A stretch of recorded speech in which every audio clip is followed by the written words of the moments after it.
When I'm in a match that's really tense, in the closing quarters, when it looks like I'm about to lose, I would suddenly become a robot, and nothing would work against me, and everything that people try to do would fail, and I would win in this robotic state, and that's how the name Robotnik came about.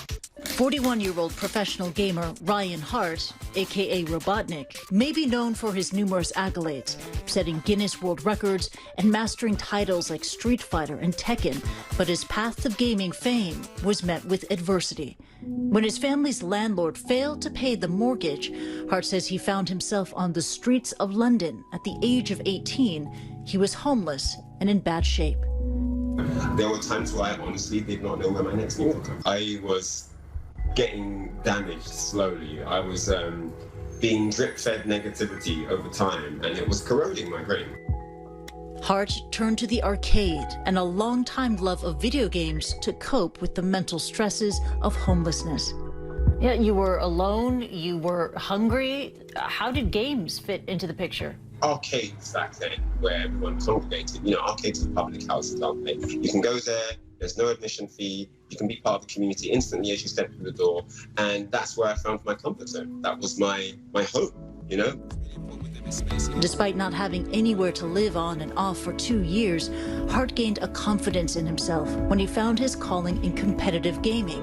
He was invited to compete in his first overseas tournament in Japan in 1998, where he built a name for himself as a gamer to be watched. You've been a champion for more than 2 decades. You got a lot to be proud of. Do you have a single greatest achievement in mind? It was commonly mentioned in previous times that players in the West, will never be able to beat players from Asia, from East Asia specifically, Japan, South Korea, and so on.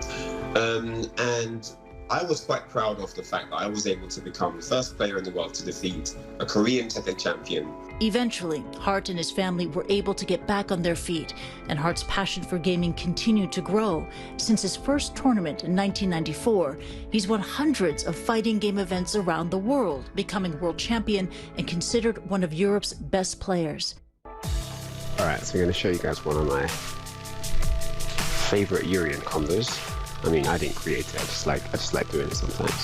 I'm trying to hit it first time for you guys. But yeah, here we go. Some Urian goodness. Being a champion in itself, I feel, is a better talking point than just how to be a pro, because I feel like, if you're the champion, you really have a good situation of influence. You can, be a positive role model. Hart says that gaming for him, beyond the intense hand-eye coordination, is a form of creative expression and an outlet for his ambition. Learning that, I'm actually good at something. As basic as that sounds, a lot of people don't think they're good at anything, and being in the gaming world and learning that there's something I can do that's considered to be done well is really good. It makes you have confidence going into other things.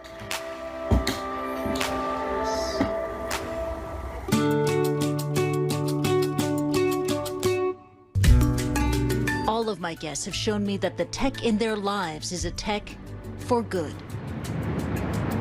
Is your tech a tech for good? I think technology definitely could bring a positive impact in the continuation of cultures.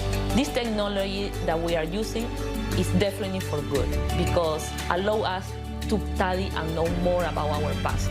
It's helped me, it's helped millions of people around the world. I think gaming is a great tool for meeting people, becoming part of a community. I'd say yes. What it's doing is it's enabling you to travel independently and discreetly. I think that's something that, it's quite powerful. I would definitely say my prosthetic is tech for good.